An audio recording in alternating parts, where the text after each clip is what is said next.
Sa muli, magandang gabi po sa ating lahat. Ngayon po, nandito tayo sa tinatawag na pagsalubong sa bagong taon. Sabi nga ng mga dati noon, New Year's Eve. Bilang po pagpapatuloy ng ating gawain, nandito tayo sa tatlong bahagi, walang iba. Ang bigyan natin buhay, ang tinatawag na salita ng Diyos. Na ito po ay tinalakay na ng mga nauna sa akin. Magpasalamat po tayo sa Diyos sapagkat tayo po ay pinili at pinangkalooban buksan ang ating mga kaisipan upang gawin ang kalooban ng Diyos sa makatuwid bagay. May gagamitin siyang tao para makarating tayo sa lugar na ito. Meron po tayong aralin. Ang una po sa Ebanghelyo ni San Lucas, Kapitulo 14, versikulo 15 hanggang sa 24. Ang sabi po ay ganito, at nang marinig ito ng isa sa nangakaupong kasalo niya sa dulang, ay sinabi sa kanya, mapalad ang kakain ng tinapay sa kaharian ng Diyos. Kung pag-aralan po natin, ano po ba yung sinasabing tinapay? Sabi ng ating dakilang Panginoon, nung siya'y tuksohin ng Diablo dahil siya'y nag-ayuno at 4 na araw at gabi, siya'y nagutom. Gawin mong tinapay ang batong ito upang tayo ay may makain. Yan po ang tukso ni Satanas sa kanya. Ano ang sagot ng ating dakilang Panginoon? Nasusulat, hindi lamang sa tinapay nabubuhay ang tao, kundi sa bawat salitang lumalabas sa bibig ng Diyos. Ibig pong sabihin, kung kumukuha tayo ng kalakasan sa pagkain na papanis o pagkain material, kinakailangan din natin mabuhay sa tinatawag na tinapay o salita ng Diyos na namumutawi sa kanyang bibig, isinulat ng kanyang mga alagad, nakalimbag sa mga kasulatan, at na-imprenta at ngayon binabasa na natin. Ibig sabihin, kung sa pamamagitan ng ating pagkain material, pinagkikinabangan natin yung mga sustansya, vitamina, protina, upang meron tayong kalakasan na gampanan ang pagiging isang tao para mabuhay sa sanglibutan. Kinakailangan din pala natin ng pagkain espiritual sa makatuwid bagay ang salita ng Diyos o tinatawag na tinapay. Kaya kung tayo po ay magiging mapalad kung tayo po ay kakain ng tinapay sa kaharian ng Diyos. Pero paano po tayo makakakain ng tinapay sa kaharian ng Diyos? Unang-una, kinakailangan natin lumapit sa Diyos. Dahil yung tinapay, nasa Diyos. Pero paano tayo makakakain kung malayo tayo sa Diyos? Sabi nga, hanapin muna ninyo ang kanyang kaharian at ang katwiran at ang lahat ng bagay ay pawang idaragdag sa iyo. Kung tayo man ay hindi matapos-tapos ang mga pagsubok at mga problema, sasabihin natin sa ating sarili, ano ba naman yan? Ang tagal naman ng mga pagsubok na ito. Ang tagal naman ng karamdaman na ito. alalahanin po natin, ito na yung pagkakataon para makapupos tayo sa ating sarili. Bakit nangyayari yan? Na nagiging bahagi yung karamdaman at problema para wala na tayong malapitan na mga tao o kapwa natin maliban sa nag-iisa na lang na nag-aantay sa atin sa makatuwid bagay. Sabi sa banal na kasulatan, ang sino man ikangay lumapit sa akin ay hindi ko itatakwil. Sa makatuwid, hindi lahat ng mga may dala-dala ng banal na kasulatan ay masasabi na natin matuwid. Hindi lahat ng nagsisimba ay masasabi na natin matuwid, kundi yung sumusunod lamang ng kalooban ng Ama ng ating dakilang Panginoong Jesucristong nasa langit. Sapagkat pwedeng yung salita tinanggap natin, pero kulang naman sa aplikasyon. Pwedeng pala simba, pero mandaraya pa rin. O kaya mapagduha sa kapwa. Kaya ang pagkakakilanlan po natin, kung tayo po'y karapat-dapat ba na kumain ng tinapay sa kaharian ng langit, kilalanin po muna natin ang ating sarili. Katanggap-tanggap ba tayo sa harapan ng Diyos para makakain ng tinapay na yun? Pero pang panawagan ng Diyos sa pamamagitan ng pangangaral ng Ebanghelyo, sa lahat ng dako ipinapangaral ang Ebanghelyo. Kaya tayo pong mga tao na nagpapagod yung tagapangaral, tayo naman yung tagatanggap ng aral. Nasa atin po kung yung aral na yan magiging mapalad tayo para makakain ng tinapay na yan. Pero kung nandyan ang ego, iniisip lang natin ang ating sarili, bakit kaya palagi na lang ako pinupuntirya nito? Kapag iyan po ay hindi na pasuko sa ating sarili ang kataasan, hindi po tayo karapat-dapat na tawagin kakain ng tinapay na yan. Una-una po, magpapasakot tayo sa Diyos. Sapagkat yan po ang kalooban ng Diyos. Ano man po ang ating tinapos, ano man ang ating napag-aralan, ano man ang kalagayan natin, tayo man ay mahirap o mayaman. Sabi nga ng ating dakilang Panginoon, kung ibig niyo naman sumunod sa akin, itanggi ang kanyang sarili, pasalin araw-araw ang kanyang cross at sumunod sa akin. Ibig sabihin, kung ang propesyon, ang kayamanan, karangyaan, magiging balakid sa pagsunod sa ating dakilang Panginoon, hindi po tayo magiging karapat-dapat. Ano pa sinabi ng ating dakilang Panginoon? Ang sino mang mag-ibig sa kanyang anak na babae, anak na lalaki, asawa, magulang, o ina at ama, nang higit kaysa sa akin, ay hindi karapat-dapat sa akin.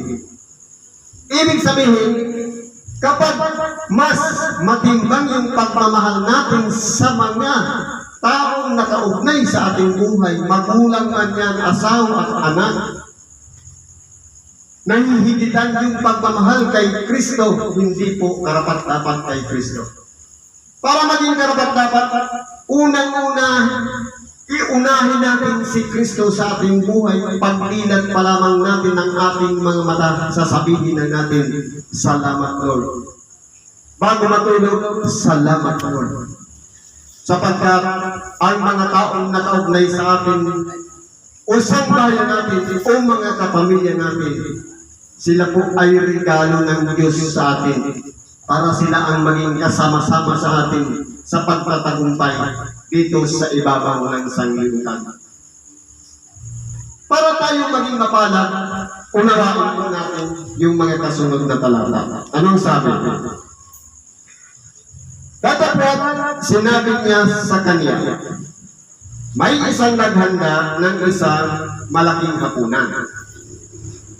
at marami siyang inanyayahan.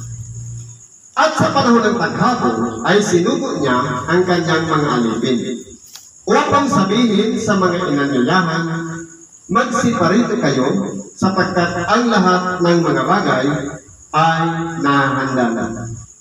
At silang lahat ay parang iisa ay nagpasimulang mga dahilan. Sa kanya, sinabi ng una, bumili ako ng isang bukid at kailangan akong umalis at tingnan. Ipinamamanhid ko sa iyo na pagpauminhinan mo ako. At sinabi ng iba, bumili ako ng 5 magkatuwang na batang babae na lalaki at paroroon ako upang sila'y subukin. Ipinamamanhid ko sa iyo na pagpaumanhinan mo ako. At sinabi ng iba, bago akong kasal, at kaya nga hindi ako magpaparoroon. At dumating ang alipin at isinaysay ang mga bagay na ito sa kanyang Panginoon. Nang magkagayon, sa galit ng puno ng sangbahayan ay sinabi sa kanyang alipin, pumaroon kang madali sa mga lansangan at sa mga daang makikipot ng bayan at dalhin mo rito ang mga luka at ang mga pingkaw at ang mga bulag at ang mga pilay. Kung pag-aralan po natin mga kapatid, hindi po ito ordinaryong handaan. Sabi nga, malaking handaan. Kumbaga, dahil nga yan ay handaan, pwedeng gumawa ng sulat para maging formal, nakapangalan doon kung para kanino. Ngayon, meron isang alipin na sinugo para yung mga imbitasyon na yun ay makarating doon sa mga aanyayahan. Ngayon po, ang nangyari, ang lahat ng mga paanyaya ay nakarating doon sa inanyayahan. Pero nung dumating na po yung panahon, kumbaga, halimbawa, di ba sa imbitasyon, gumagawa ng imbitasyon, halimbawa sa kasal, hindi ba bago kinakasal? Napakaraming mga ginagawa. May seminar, mayroong preparasyon, may pictorial pa yan. At kung ano-ano mga ginagawa, bago lang maganap yan. Kukuha pa ng sinuma at lahat ng mga kailangan legal para lamang maganap ang isang handaan. Kung baga diba, halimbawa, sinulat mo doon yung mga imbitadong tao. O mga tao na po-prospect natin para anyayahan, para yung lugar mapuno.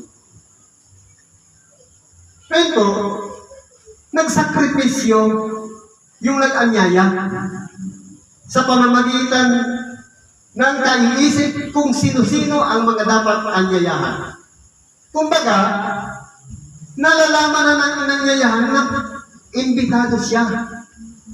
Pero ang nangyari, pare-parihas ang mga inanyayahan, wala pong ginawang mabuti na katanggap-tanggap doon sa nag-imbita, kundi silang lahat ay nangagkaroon ng magkakaparehas na dahilan. Ang sabi ng isa,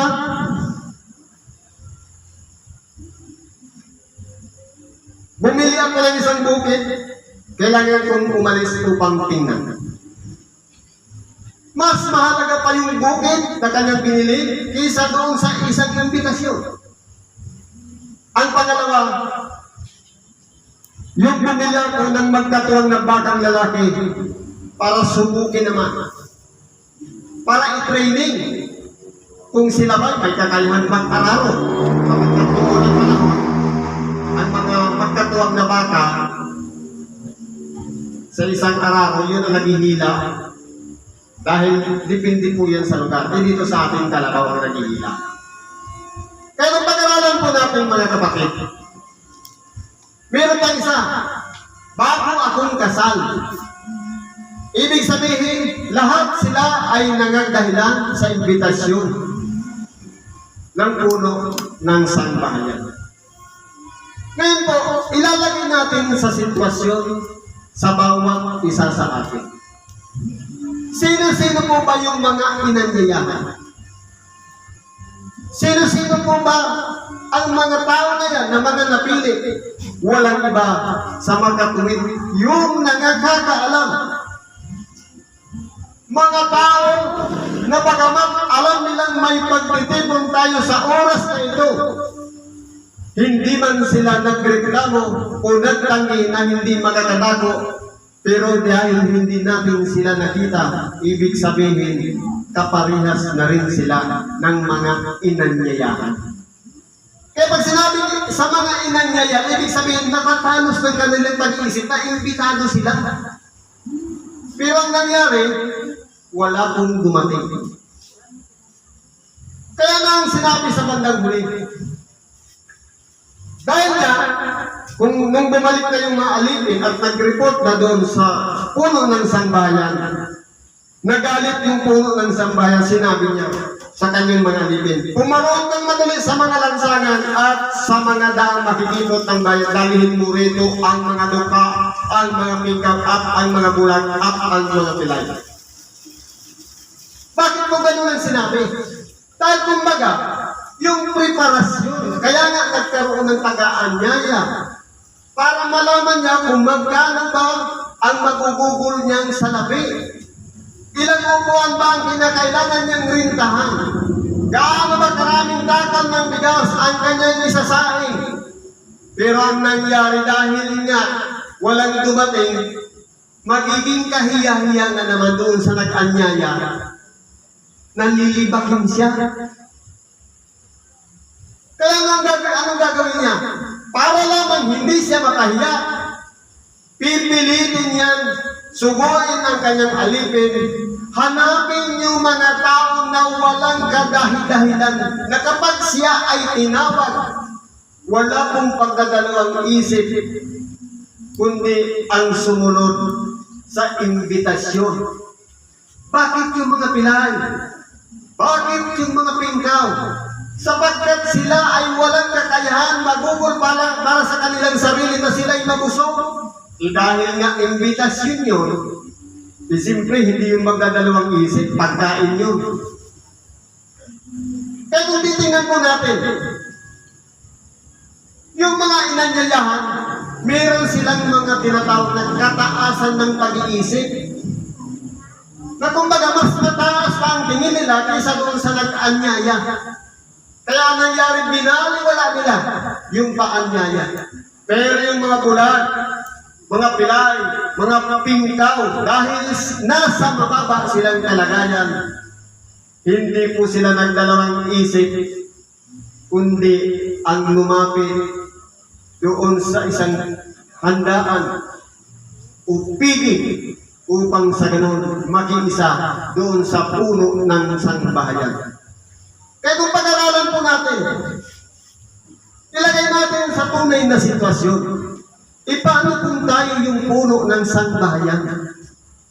Merong okasyon sa ating bahay, nangimbita tayo, alam natin, bilang na natin ang mga kailangan natin, at kumbaga, nakwenta na natin yung mga magugugol natin, pagkatapos walang darating na bisita, hindi po ba? Nakakahiya sa kapitbahay, nakakahiya sa ating kapwa, sapagkat bagamat marami tayong inihanda, wala namang kakain. Para lamang mapuno, kinakailangan natin lapitan yung mga taong walang ibang inaasahan maliban sa Diyos. Sapagkat sabi sa ibang bahagi ng banal na kasulatan, hindi kayo makapaglilingkod ng sabay sa Diyos at sa mga kayamanan. Kaya kung pag-aralan po natin, yung bukid, isang kayamanan yun. Yung baka, isang kayamanan din yun. Ang bigyan tayo ng asawa, isang kayamanan din yun. Pero kung yan ang magiging balakid upang makasunod tayo doon sa inihanda ng Diyos na hapunan o piling o isang handaan, magiging karapat-dapat tayo kung kaya nating isakripisyo yung lahat ng mga nakaugnay sa atin. Kayamanan man yan, ari-arian, o asawa, o kaya mahal sa buhay. Pero kahit anong pananalangin natin, kahit magpaluhod-luhod pa tayo sa ating tahanan, kung hindi natin binibigyan ng pagkakataon, makinig ng Ebanghelyo,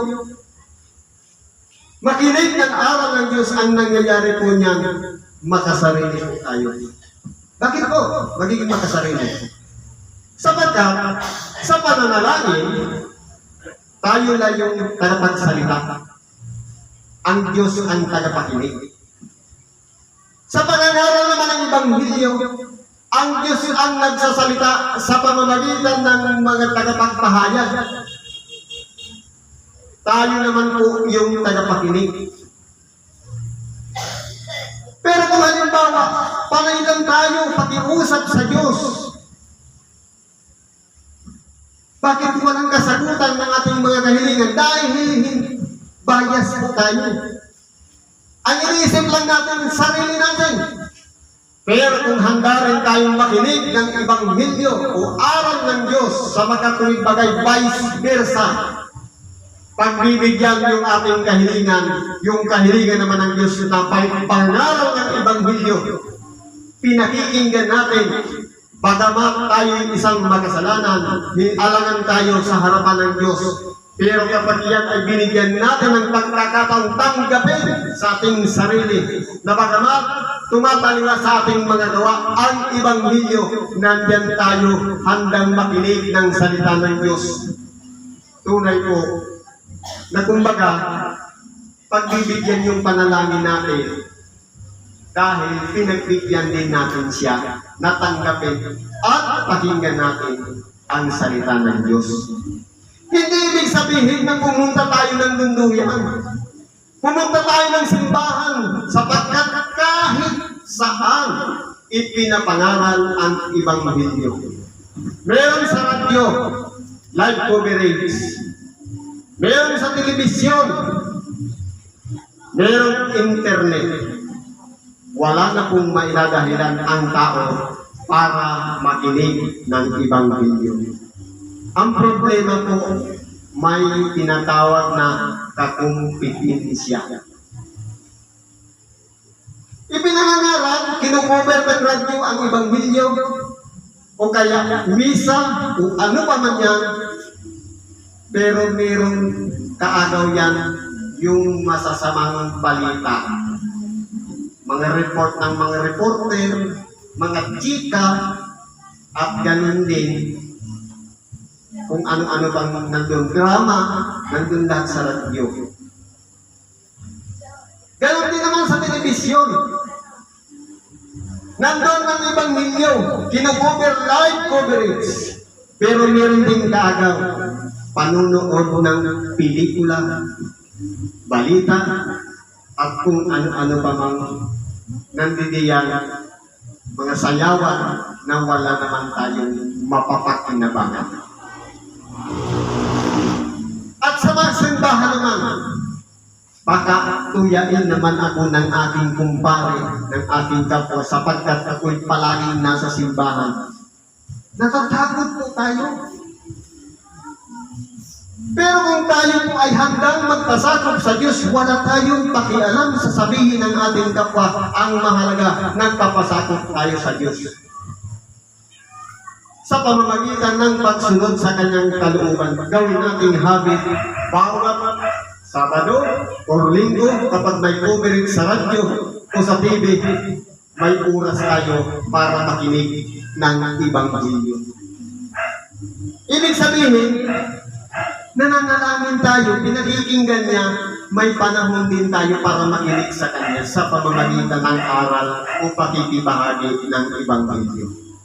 Pero kung mas mahirap yung dumato ng templo o ng simbahan, dahil may matang makakakita yung mga kakilala natin, yung mga kaibigan natin na dating kasamahan sa sabunan, kasamahan sa mga bisyo at kung ano pa mang inuman, baka kung anong sabihin may marinig tayo. Sasabihin, tinisod ako ng aking kumpare. Hindi po ang tawag yan, sariling katitisuran. Sapagkat ano naman makakatisod yun? Na hindi pa, nandun pa rin sa natin ang kalagayan, tayo bukas na yung pag-iisip, tayo po yung makakatisod sa kanila. Pero kung tayo mo ay nasa kalagayan ng mga pilay, ng mga pingkaw, ng mga bulag, bingi, wala po tayong inaasahan maliban sa Diyos na handa tayong magpasakot sa Kanya dahil Siya lang po ang nag-iisa natin inaasahan. Mga ulila po sila. Pansinin po natin, hindi po ba sa kalagayan natin mga tao, ang mga pilay, ang mga pingkaw, ang mga bulag, ang mga bingi, hindi ba ka kapag mayroong tumutulong sa kanya parang sapilitan, yung pilay parang ikinahihiya pa natin. Kahit na mag-anakan pa natin kapag may problema sa katawan, minsan itinatanggi natin, mahal natin sila sa buhay. Kaya kung pag-aralan po natin, buksan po natin ang ating mga kaisipan. Tayo ba'y karapat-dapat na isang tao para makakain doon sa hapunan ng ating dakilang Panginoon? Tayo ba'y karapat-dapat kung sa tinapay na yun? Siya sa ating punan natin ang ating mga sarili. Magkagayon makikilala natin kung karapat-dapat ba tayo sa tinapay na yun. Sa pagpapatuloy ko,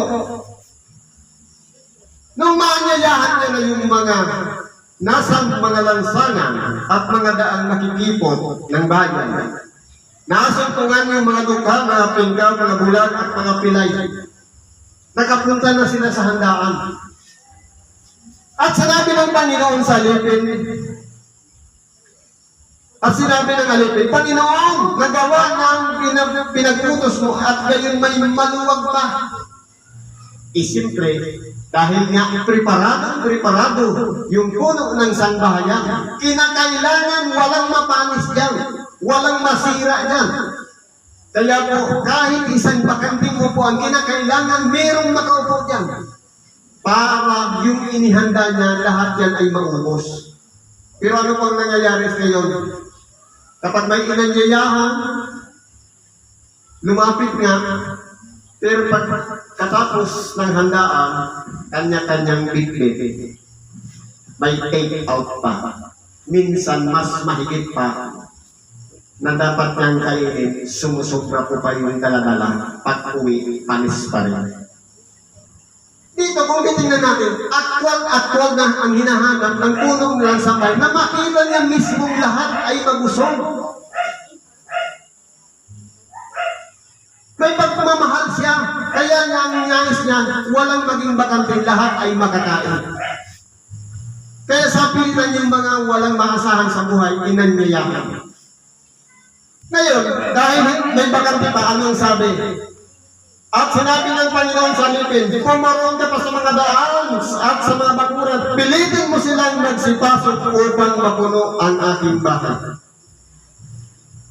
Para magkaroon ng kagalakan ang puno ng sangbahayan, kinakailangan mapuno lahat yun. Nang sa ganon, ang lahat ay makinabang sa kanyang inihanda. Anong sabi dito ng ating dakilang Panginoon sa panghuli? Sapagkat sinasabi ko sa inyo na alinman sa mga taong inanyayahan ay hindi makakatikim ng aking hapunan. Sapagkat nagsayang siya ng oras, panahon, lalong-lalo na yung mga alipin na kanyang binayaran para sunguin, para makarating lamang yung imbitasyon doon sa mga tao na kanyang pinili at mga inanyayahan na binaliwala yung kanyang kaanyaya. Kaya ang nangyayari po sila, hindi po sila makakatikim ng hapunan ng ating dakilang Panginoon. Kaya mapatalag tayo na bagamat nasanay tayo sa ibabaw ng sanglibutan, na kapag sa araw ng paghihiwalay ng taon, nandun tayo sa ating mga tahanan upang sama-sama buong pamilya mag-celebrate, mapalad tayo sapagkat kinalimutan muna natin ang ating mga sangbahayan, ang ating bahay, ang mga ari-arian na ating tinatangkilik, isinagkripisyo natin ang ating mga sarili at narito tayo sa lugar na ito para maging karapat-dapat na kumain ng hapunan ng Panginoon. Kaya kung naging hapunan gabi ngayon, ito na yung hapunan natin. Sa makatuwid, ang tanggapin ang aral at salita ng Diyos na ipinapahayag sa ating lahat. Ang sabi naman po dito sa isang aralin, sa Ebanghelyo ni Apostol Mateo, sa Kapitulo 20, versikulo 1 hanggang 16. Sapagkat ang kaharian ng langit ay tulad sa isang tao na puno ng sangbahayan, na lumabas pagka umagang-umaga upang umupa ng manggagawa sa kanyang ubasan. Ngayon po, ipinahayag ito ng ating dakilang Panginoon.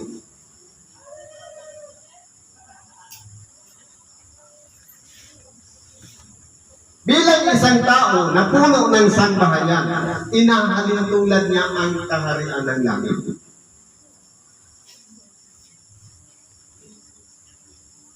Kumbaga, sabi dito sa panalangin, at nang makipagkasundo na siya sa mga manggagawa sa isang denaryo sa bawat araw, ay sinugod niya sila sa kanyang ubasan. Ngayon po, kung pag-aralan natin, yung puno ng sangbahayan, meron siyang ubasan. Ngayon, ang ginawa niya, nakipagkasundo doon sa mga manggagawa sa pamamagitan ng pag-uupa para sa kanila para gumawa doon sa kanyang ubasan. Anong nangyari? At sa lumabas ng malapit na ang ikatlong oras. Halimbawa, pagbukang liwayway, alas 5, palagay natin. Ikatlong oras, 6, 7, 8, alas 8. Lumabas siya. Nang ikatlong oras, nakita niya sa pamilihan ang nangangatapayong walang ginagawa. Kumbaga, hindi sila okupado. At sinabi niya sa kanila, magsiparoon din naman kayo sa ubasan at bibigyan ko kayo ng nasa katwiran at nagsiyaon ng kanyang lakad sa ubasan. Yung tinawagan niya, yung pagkalipas ng pagsikat ng araw, ng ikatatlong oras, mula nang sumikat ng araw, may nakita siya nasa pamilihan, walang ginagawa. Nakipagkaisa siya sa isang denaryo na bayad sa bawat araw. Ano pang kasunod? Lumabas siya muli ng malapit na ang oras na ika-6. Plus 3 ulit. 9, 10, 11. Nung alas 11 ng tanghali, lumabas ulit siya. Anong nangyari? At ikasyam. 12, 1, 2, 3. 1, 2. Nung alas 2 naman, lumabas na naman siya. Parehas na kanyang ginawa. Nakipag-isa siya sa isang denaryo bawat araw. At lumabas siya ng malapit na ang ika-11 oras. Ang ikasyam, alas 2, ika-11 oras, plus 2, di alas 4. At nagkasumpong ng iba na nakatayo, sinabi sa kanila, bakit kayo nakatayo rito sa buong maghapon? Kung pagkatapos niya na, nagpulang maga, wala talaga silang ginawa hanggang alas 4. Magsiparito din naman kayo sa umasan sa kondisyon na isang dinaryo. At ang dumating na ang hapon, sinabi ng Panginoon ng ubasan sa kanyang mga katiwala. Tawagan mo ang mga manggagawa at bayaran mo sila ng kaupahan sa kanila na mula sa huli hanggang sa mga una. Bakit ganun po ang ginawa? Hindi ba nasabi, first in, first out? Unang pumasok, una dapat tatanggap. Pero bakit yung huling pumasok, huling nagtrabaho, bakit sila ang unang binayaran? Marahil, dahil yung mga nauna, mas malawak ang pangunawa mo kahit nakipagkasundo na sila sa isang dinaryo. Ganon din yung ikatlong oras, ganon din yung ika-anim na oras, ganon din yung ika-siyam na oras, isang dinaryo po ang pinag-uusapan. At maging yung panghuli, isang dinaryo rin ang usapan. Pero bakit sa pagbayad, baliktad? Ang una niyang babayaran, yung mga huling pumasok. Anong sabi?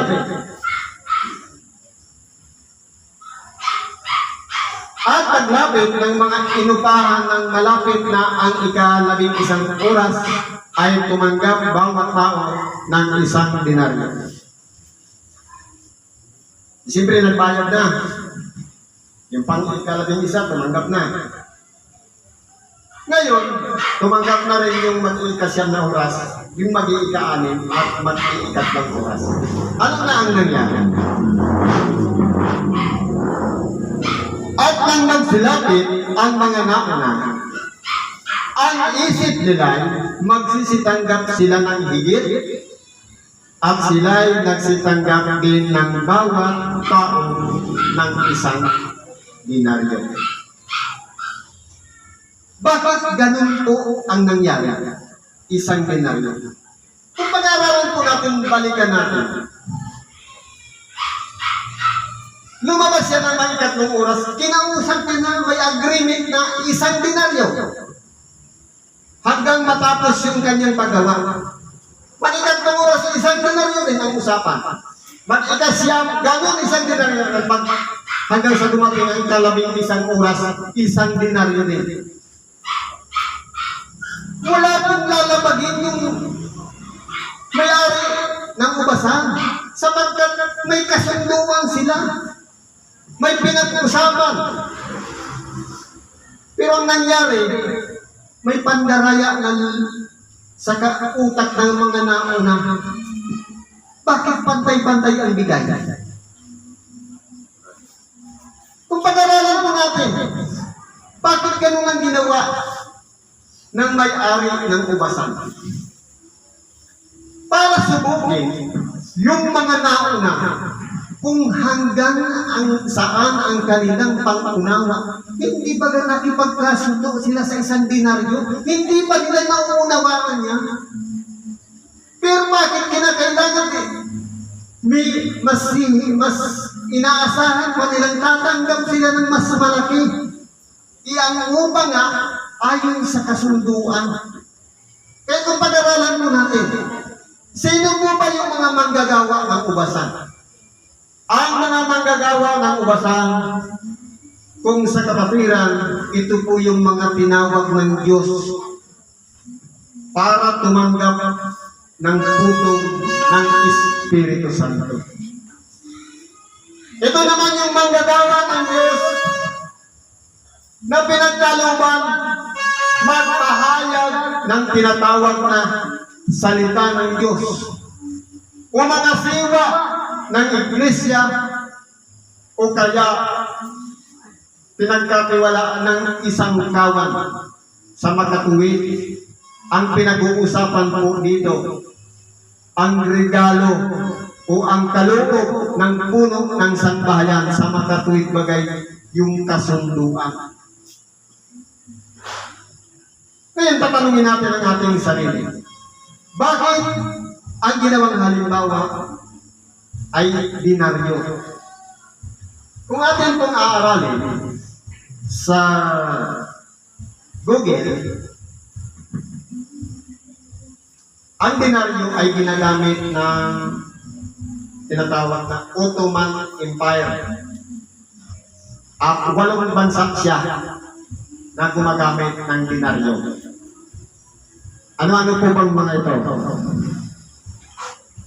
Ito yung mga Algeria, yung Tunisia, Libya, yung Serbia, Iraq, Kuwait, at saka Bahrain. Yan po ang gumagamit ng mga dinaryo. Pero yung kakaiba-iba po ang peso value ng sa Philippine peso. Kahit ano pang conversion niya sa Philippine peso, ang mahalaga doon yung kasunduan. Huwag po natin iisipin dahil matagal na tayong naglilingkod o kahalintulad ng unang tinawag parang gumawa doon sa ubasan, mas malaki ang matatanggap natin sa mga baguhan na ngayon pa lamang nagsisuko sa kanyang sarili para maging isang kapatiran. Huwag natin isipin makakahigit tayo sa kanya dahil marami na tayong sakripisyong dinanas. Sasabihin ng, hindi ba mas mahaba yung oras ko na sa lunduyan? Pumapasok na ako sa mga kuweba, naranasan ko ng lahat, ang lumuhod at umiyak, ang lumura, kung ano-ano pa ng mga bagay, pero bakit pagbalik ng ating dakilang Panginoon, pare-parehas lang ang ipinagkaloob? Wala pong magiging problema doon sa puno ng sambahayan. Bakit po? Ano ang sabi dito? At ang kanilang tanggapin ay nagbulong-bulungan laban sa puno ng sambahayan. Ito na po yung masama na nagsasabi. Isa lamang oras ang ginugol nitong huli. Kumbaga, siyempre, alas 4 na pumasok yung huli. Alas 5, out na. Isang oras lang ang ginugol ng huli, sila ipinantay mo sa amin. Kung pag-aralan po natin, mali po yung sinabi nila. Bakit ipinantay? Hindi ba ang una niyang binayaran yung mga huli? Marahil siguro kung sasabihin, unang binayaran yung mga nauna, pwedeng sabihin, ipinantay mo sa amin. Hindi po na nagkakamali na kaagad yun ng pangangatwiran yung mga naunang tinawag na mga magkakawag. Sapagkat unang binayaran, ang nangyari, yung mga naunang tinawag para gumawa sa ubasan, yun ang may malilikot na pag-iisip. Dahil ang tinitingnan nila, yung haba ng kanyang serbisyo, yung pagpapagod nila, yung pagtitiis ng mga init ng araw o sikat ng araw, hapdi ng araw, at kung ano-ano pa mga sakripisyo na dinanas natin dito sa ibabaw ng sanglibutan, akala natin tatanggap tayo ng mas higit doon sa mga baguhan. Hindi po, kundi ang Diyos pantay po tumingin sa tao. Kaya paglilingkod natin, 40 anyos na tayong naglilingkod, wala pong pinag-iba sa isang araw pa lamang na naglingkod. Sapagkat, sabi nga, kung aralin natin, ang 1,000 taon na matagal nang nangyari ay kaparihas lamang ng isang araw yung ngayon.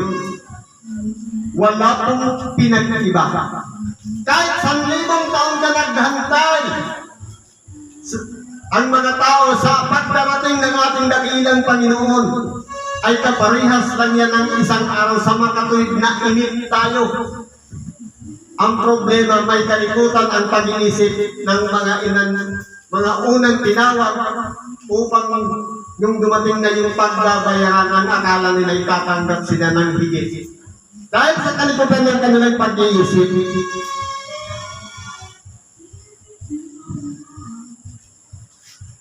nang managsabi, isa lamang oras ang dinugol nitong mga huli, sila'y ipinantay mo sa amin, na aming binata ang hirap sa maghapon at ang init na nakasusunod. Tataplat sa'y sumagot at sinabi sa isa sa kanila, kaibigan, hindi kita iniiring. Hindi ba nakipagkayari ka sa akin sa isang dinaryo? Sa magkatuwid, halimbawa, i-actual natin. Tinawag tayo ng Diyos para sa paglilingkod. Meron tayong lagda sa harap ng Espiritu sa pagtanggap ng bautismo. Merong 40 anyos, merong 30 anyos, merong 10 taon, merong 1 taon. Hindi ba isang putong pa rin ang tinanggap natin? Sa pagbabalik ng ating dakilang Panginoon, tatanggap ba ng higit yung mga nauna na tinawag kaysa doon sa mga nahuli? Hindi po. Pari-parihas lang ang kaloob sa makatuwid, walang pagtatangi ang Diyos sa bawat isa sa atin. Tayong lahat ay tatanggap ng ayon sa sinabi kanina, walang hanggang buhay. Unlimited walang hanggang buhay. Alangan naman yung mga nauna tatanggap, 2 doble ng walang hanggang buhay. Wala nang hanggang, bakit dudublihin pa? Hindi ba anong pagkaiba ng walang hanggang buhay? Kahit dublihin mo yan, triplehin pa yan, apatin mo pa yan, pari-parihas lang yan, walang hanggang. Sa makatuwid, walang katapusan. Kaya huwag tayong naasam na mas mahaba ang ating mata o mas malaki ang gantimpala may pagkakalog sa atin dahil 40 anyos na tayo nagserbisyo o naglingkod na dinanas na natin ang hirap sa magkatuwid bagay ang magkaroon tayo ng mga kapighatian sa kabila ng ating paglilingkod. Kumbaga, marami na ang ginugol nating gastos sa pabalik-balik ng templo. Huwag nating iisipin na iyan ay iriripan lahat sa atin. Sapagkat iisa lang po ang naging usapan, ang tumanggap tayo ng isa lang. Wala po dyan makakalaman. Pantay po ang Diyos tumingin sa tao. Ngayon ang sabi dito, kunin mo ang ganang iyo. Ang mahirap, nandiyan na yung pagkakaloob. Ayaw pang tanggapin dahil niya sa sama ng loob at nagtatampo. Hindi! Ayaw ko na yan. Ayaw ko na ng walang hanggang buhay. Dahil sa dami ng sakripisyong dinanas ko, pari-parihas lang palata ang tatanggapin namin. Hindi pag-aralan. Sino yung may problema?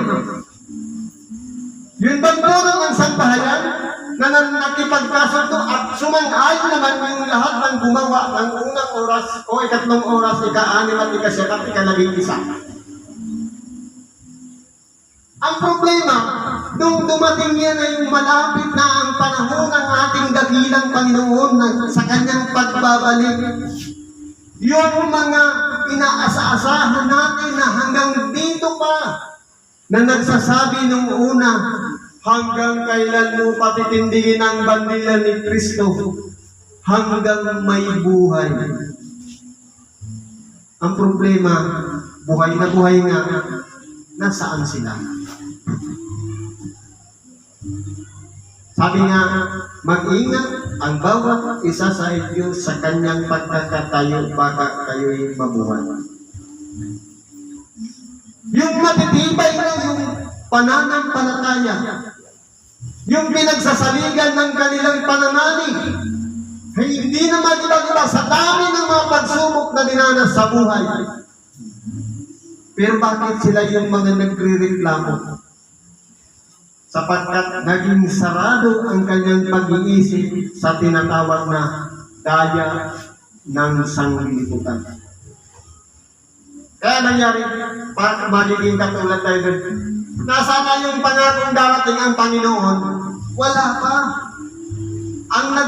Sabi ko kanina, ang nag-antay ng 1,000 taon at nag-antay ng 1 araw, parehas lang. Sa makatuwid, wala pong pagkakaiba yung matagal at bago. Ang mahalaga doon, nag-antay tayo. Ang sinabi nito, kunin mo yung ganang iyo. Ang mahirap yan, nagtampo tayo, ayaw pa natin tanggapin kahit yung 1 denaryo, yung isang walang hanggang buhay na ipagkakalog sa atin. Ayaw na natin tanggapin yun, kundi bumalik na muli tayo sa kalagayan bilang isang taong makasalanan. Yun po ang nakakatakot. Magiging katulad doon sa mga nauna na itatanggi sa kanyang sarili para tanggapin yung upah para sa kanila. Ano sabi dito? Kunin mo ang ganang iyo at humayo ka ng iyong lakad. Ibig kong bigyan itong huli ng gaya rin sa iyo.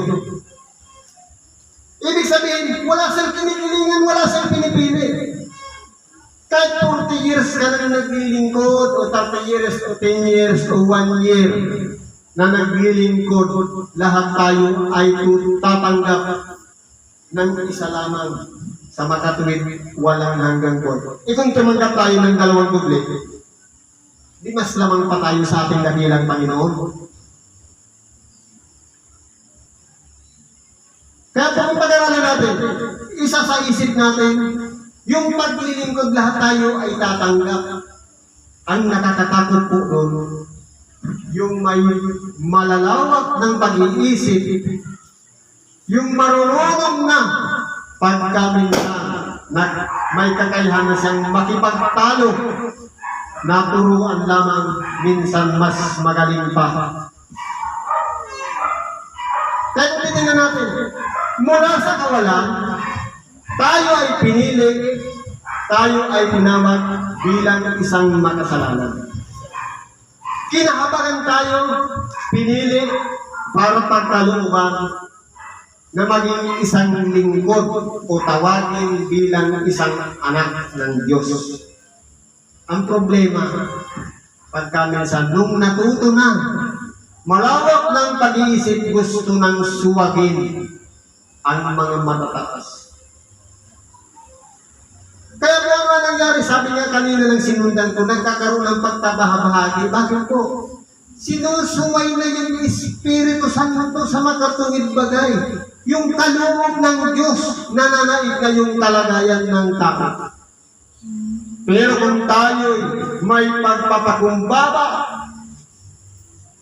kahit ano mangyari, kay matagal na tayo o baguhan, basta tayo nagpapasakop sa Diyos, wala po tayong maipagmamalaging mahabang taon ng pagsiservisyo sapagkat tayong lahat ay tatanggap lang ng 1 denaryo. Ang mahalaga doon, yung ganang upa sa atin, tanggapin natin ng maluwag sa puso sapagkat yan ang kasunduan. Kaya ano nangyari? Hindi ba naman tuwid sa aking gawin ang ibig ko sa aking pag-ari? Pwede ba natin questionin ang Diyos? Hindi po. Pag-aari niya yun eh. Yung buhay na walang hanggan na inihanda niya sa bawat isa sa atin, nakahanda kayo, naka-allocate kayo sa bawat isa sa atin. Anong masama doon? Masama ang mata mo sapagkat ako'y mabuti. Totoo po, yung mga nagre-reklamo, yung mga tumututol, yung nagiging dahilan ng pagkakawatak-watak o pagkakababahagi ng isang iglesia sa makatuwid bagay, sila yung mga may masasamang mata, masasamang pag-iisip. Sa makatuwid, ang gusto nila ay mas mataas pa sila sa kapangyarihan ng Diyos. Kung ibabalik sa ating kalagayan, kinahabagan lang. Pinagkatiwalaan ng salita ng Diyos. Natuto. Lumawak ng pag-unawa nung natuto na, kung mapapansin natin, yan po nagkakaroon ng mga divisyon. Bakit dumami yung mga sektar, denomination at relihiyon sa buong sanglibutan? Magmula sa kawalan, natuto, nung nag-training, naging bihasa, nung nasanay na, nagtayo, bumiwalay na sa kanyang puno at nagtayo na ng sariling iglesia. Yan po yung mga tinatawag ng matitigas ang ulo. Pero bakit pinahintulot ng Diyos? Para lumawak at umanat pa ang pangangaral ng salita ng Diyos. Pero yung may masasamang intensyon, yung sumusuwag, sila po yung nagkakamali. Pero yung layo ng Diyos na magpatuloy ang pangangaral ng salita ng Diyos, kaya lumalawak. Dahil malawak ang sanglibutan, marami rin, ang tao dumarami din, kaya nagkakaroon ng mga pagkakabahabagi. Ipinahintulot po yun ng Diyos. Lamang kapahamakan po ng pinagmumulan ng pagkakatisod sapagkat sila na yung may malawak na pag-iisip na dapat sila nauunawaan na nila ang nangyayari, pasuwag sila doon sa mga nangunguna sa kanila. Kaya,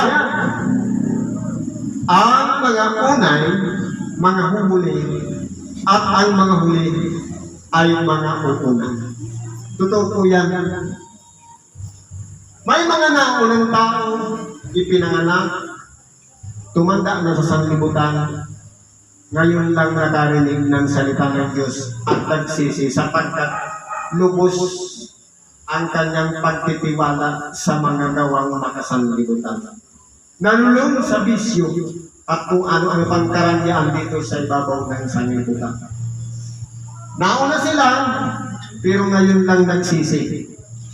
At may mga nahuli na nagkaisip pa lamang sa edad na 18 o ilang taon man yan, namulat na ang kanyang kaisipan. Handa niya nang tanggapin ang salita ng Diyos.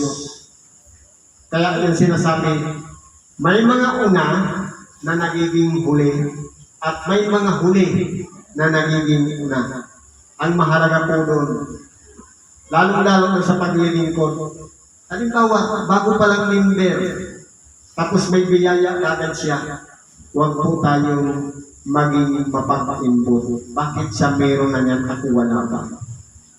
Sapagkat magkakaiba-iba po ang kaloob na ipinagdaloob sa atin. Mas mabigat ang parusa sa may maraming kaloob. Sapagkat, sabi nga, mayroong isang hatol sa magkatuwid bagay ang mga salitang aking sinalita. Sa mga tao na malawak ng pag-unawa, marami ng napakinggang aral ng Diyos. Kung gaano karami o kakapal yung ating napakinggang salita ng Diyos, yun po ang pagbabatayan ng pag-aral sa atin. Sabi nun sa Apokalipsis, at nangabuksan ang mga aklat sa makatuwid bagay yung kasulatan. At nangabuksan ng isang aklat na siyang aklat ng buhay at tayo'y hahatulan. Depende po sa ating mga gawa. Kaya kung sabi niya, ang aking mga kautosan ay ilalagay ko, hindi ko na ilalagay sa tapyas na bato, kundi sa isang pusong laman. Kapag yan ay pumasok na dito sa ating puso, palagi natin pag-nilay-nilayan, alalahanin. Sa bawat oras ang ating pakikipag-isa sa Diyos sa pananalangin, makipagsulit tayo bago tayo matulog. May naagrabyado ba ako ngayong maghapon? Meron bang nagalit sa akin? Meron bang nainis? Una takso, una tisod sa aking ginawa. Yan po ay pagsisihan natin para hindi man tayo magising kinabukasan, handa tayong harapin yung pangako ng Diyos pagdating ng panahon, ang buhay na walang hanggan.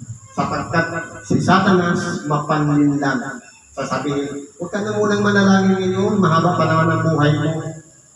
Paano kung hindi na huminga kinabukasan, hindi na nakapagsisi? Kaya, sa bawat oras ng pakikipagtipan natin sa Diyos sa pamamagitan ng panalangin, palagi tayong magsisi ng ating kasalanan. Humingi tayo ng tawad at magpatawad din tayo sa ating kapwa. Siguro hanggang dyan na lang muna ang pakikibahagi natin ng ibang video dahil may gagampanan pa tayo mamaya. Salamat po at pagpalain tayo ng Diyos at ipagkaloob nawa sa atin ang susunod na taon na maging maluwalhati, magtagumpay tayo sa lahat ng mga pagsubok, balagpasan natin yung mga problema at bigyan tayo ng malakas na katawan para sa patuloy na pagtatagumpay hanggang sa maabot namin ang huling hininga ng ating buhay. Salamat at Happy New Year sa ating lahat.